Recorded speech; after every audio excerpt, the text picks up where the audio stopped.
Olá, meus alunos, sejam bem-vindos a essa nossa última aula desse módulo 3. Eu sou o professor Renato, estivemos caminhando durante esses 3 módulos, está faltando apenas 2 para a conclusão do nosso curso e hoje nós iremos falar sobre lidando com o óbito. É algo que a gente, por mais que a gente se prepare, por mais que a gente esteja esperando, por mais que a gente saiba que em um determinado momento todas as pessoas, os nossos pacientes, nós mesmos deixaremos esse plano e partiremos para algo melhor. Espero que seja melhor e tenho certeza que será. Mas é muito complicado quando chega este momento. Você está lá na residência do seu paciente, de repente você percebe que o seu paciente evoluiu a óbito ou ele está evoluindo a óbito. E aí, o que fazer? Quais são os procedimentos que a gente deve tomar? Como que a gente vai proceder neste momento? Esse vídeo vai ser bem curtinho, pois é poucas informações que nós temos. Primeiro que nós devemos sempre nos preparar para este momento. Todas as vezes que você for cuidar de um paciente idoso ou de outro paciente, independente se seja idoso, sempre pense, em algum momento você pode perder esse paciente. Ou ele evolui para óbito, ou você vai para outro paciente, mas você vai deixar esse paciente ou ele deixará você sempre de alguma forma. Então a gente tem que estar preparado emocionalmente para desvincular desse paciente, pois muitas das vezes ficamos tão apegados ao nosso paciente que acabamos nos envolvendo mais do que o necessário, deixamos o profissionalismo e transformamos em algo mais essa relação. Isso é muito prejudicial para nós, pois nós sentiremos muito a perda do paciente mais do que o necessário.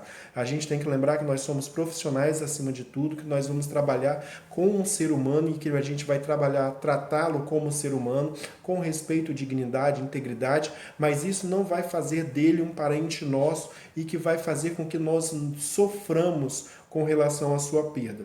Tem cuidadores que deixam até a profissão, tem cuidadores que eu conheci que chegou a cometer suicídio quando perdeu o paciente, pois tinha se apegado tanto após longos anos cuidando do paciente, ele se suicidou porque perdeu o paciente. Isso aconteceu próximo da minha casa, foi um vizinho meu que cuidava de um determinado senhor há 17 anos e ele fez isso assim que o paciente evoluiu a óbito.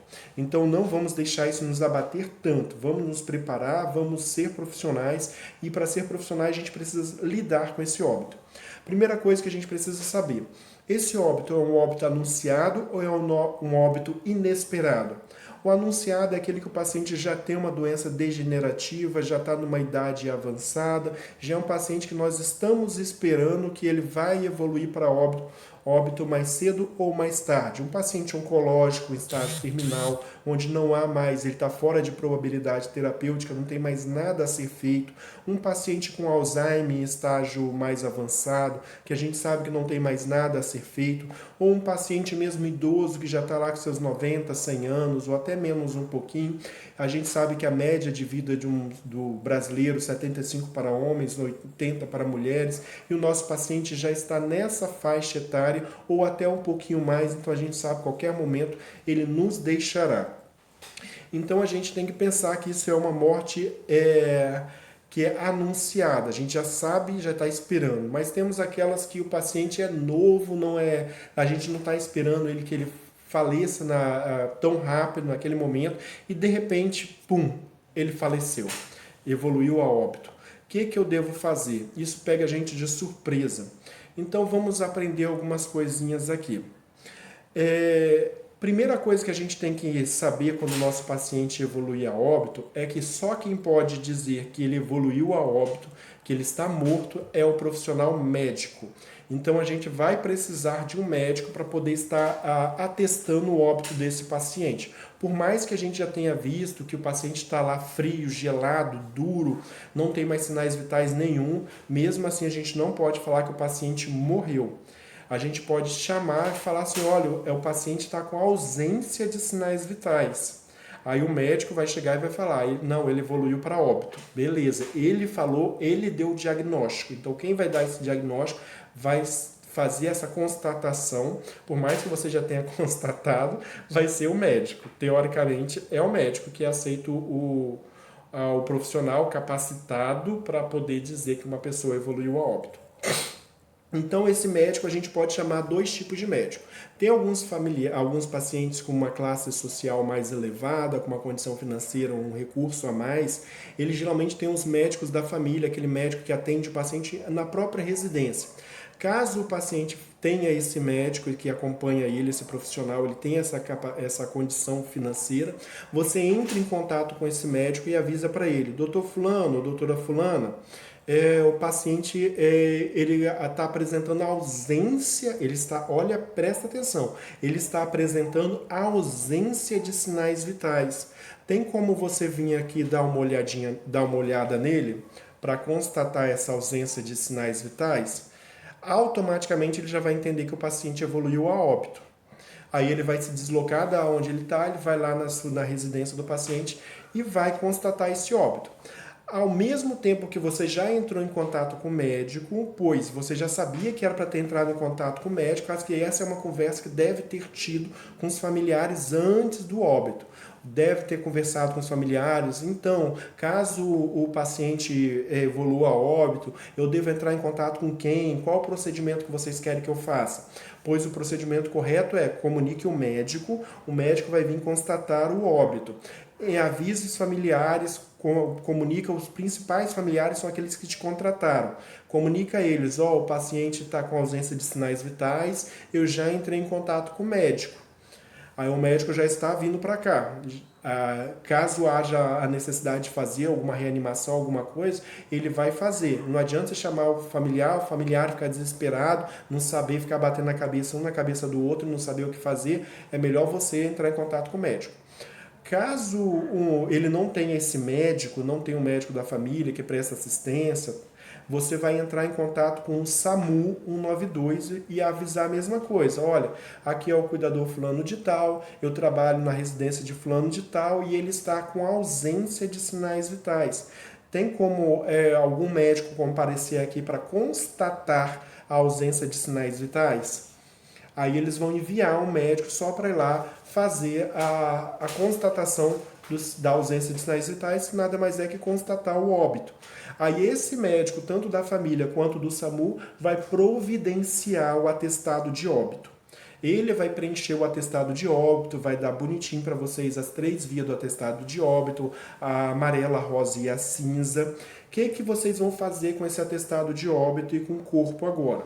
Caso o paciente tenha doenças pré-existentes, então o médico da família ou o médico do SUS vai colocar como causa da morte essa doença pré-existente. Diabetes, hipertensão, problemas cardíacos, ele já é sequelado de AVC, ele tem várias outras doenças que ele já faz tratamento. É um paciente oncológico, é um Alzheimer em estágio mais avançado, é um Parkinson em estágio mais avançado. Aí eles vão colocar isso como causa da morte. Você, de posse desse atestado, você vai dar para os familiares, mas você também pode orientar esses familiares o seguinte: agora é só chamar a funerária, caso eles tenham algum plano funerário, ou contrate alguma funerária para poder providenciar a remoção do corpo e o enterro. Caso não haja funerária para providenciar, entre em contato com alguma e vai precisar pegar esse atestado de óbito, alguém da família, só pode ser alguém da família, e levar no cartório que seja responsável pela área da pessoa. Vou dar um exemplo como funciona em Vitória. Vou dar um exemplo de Vitória, da cidade de Vitória. Na cidade de Vitória tem 2 cartórios. Temos o cartório Amorim, que fica em frente à Universidade Federal do Espírito Santo, que é um cartório rosa, em frente ao primeiro ponto, e perto daquele viaduto. E temos o cartório Sarlo, que fica perto do Shopping Boulevard. Como o cartório Amorim ele fica na parte continental, ele é responsável por toda a parte continental de Vitória. Então, se alguém morrer em Jardim da Penha, Jardim Camburi, Goiabeiras, e por essa região que é continental, vai ter que levar o atestado de óbito no cartório Amorim. Vou dar o exemplo aqui da Serra. Alguém morreu no Jaime dos Santos Neves. O Jaime dos Santos Neves é atendido pelo cartório de Laranjeiras. Então não adianta levar em outro cartório, que é o cartório de Laranjeiras, que é responsável por aquela área onde está o Jaime dos Santos Neves.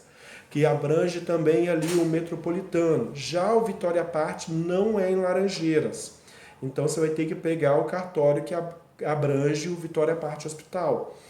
Ou seja, já em Vitória, quem mora na ilha de Vitória, que não é na parte continental, é na parte rodeada de água ali, ele só pode registrar o atestado de óbito no cartório Sarlo, que fica lá na Reta da Penha, em frente ao Boulevard da Praia. Ou seja, tem essas particularidades que é preciso observar quando for fazer, principalmente se for final de semana, feriado ou domingo. Aí é uma burocracia um pouquinho maior. Outra coisa que vai fazer, agora que está com atestado de óbito, foi registrado o óbito em cartório, agora você tem que pegar esse atestado de óbito registrado em cartório e levar até o cemitério onde vai ser feito o enterro. Sem esse atestado de óbito registrado em cartório, é proibido o enterro ou a cremação. A funerária pode preparar o corpo, levar para o cemitério, deixar lá no cemitério para ser velado, mas não pode ser enterrado ou cremado sem o registro da certidão de óbito em cartório, ok? Então é necessário que alguém da família vá no cartório fazer esse registro e depois levar esse documento até o cemitério para mostrar que foi registrado. Ok? Aí sim vai poder ter o enterro e ter a cremação, caso seja o desejo da família ou o desejo do paciente. Então, esses são os procedimentos que nós devemos fazer durante o óbito do paciente. Agora, caso o paciente, no dia ou nas vésperas, um pouquinho antes, uma semana, um mês antes, ele tenha sofrido alguma queda, toda vez que o paciente sofra queda e você mencione para o médico, principalmente do SAMU, que o paciente sofreu uma queda, esse médico ele não vai liberar o atestado de óbito. Ele vai solicitar o IML, para o IML ir buscar o paciente, o corpo, e levar para o SVO, que o SVO vai precisar fazer a autópsia desse paciente para saber se a queda não provocou alguma outra lesão, que essa lesão desencadeou o óbito do paciente. Aí, ou seja, o SVO vai ser responsável por liberar o atestado de óbito e pode demorar um pouco, e o corpo vai ficar lá até eles terem disponibilidade de pessoal e tempo para poder fazer a autópsia. Terminando a autópsia, eles vão entrar em contato com o familiar, ou o familiar tem que ficar entrando em contato com eles para poder saber se já foi feito, para poder colocar a pressãozinha básica para ver se o serviço sai. E eles vão liberar o corpo, aí sim, vai entrar em contato com o plano funerário vai pegar o corpo, vai levar para o cemitério, vai preparar o corpo e levar para o cemitério. Você, de posse do atestado, aí você vai fazer aquele procedimento novamente. A família vai levar no cartório e no cartório vai reconhecer a certidão de óbito. Você vai levar, o familiar vai levar esse certidão de óbito reconhecida para o cemitério para poder fazer o enterro ou a cremação. Então tem esse processo. Agora, se o paciente ele não tinha nenhuma indicação de óbito, ele simplesmente morreu do nada, foi uma surpresa para todo mundo, esse paciente também vai ser encaminhado para o SVO. O SVO que vai liberar o atestado de óbito do paciente, que é lá o IML, o Instituto Médico Legal.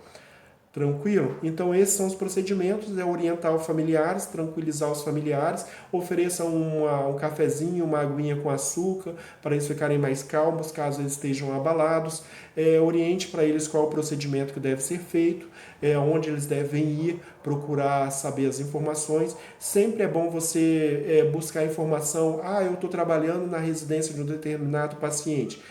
Essa residência, ela é abrangida por qual cartório? Caso meu paciente evolua a óbito, qual cartório é responsável por registrar o óbito daquele bairro?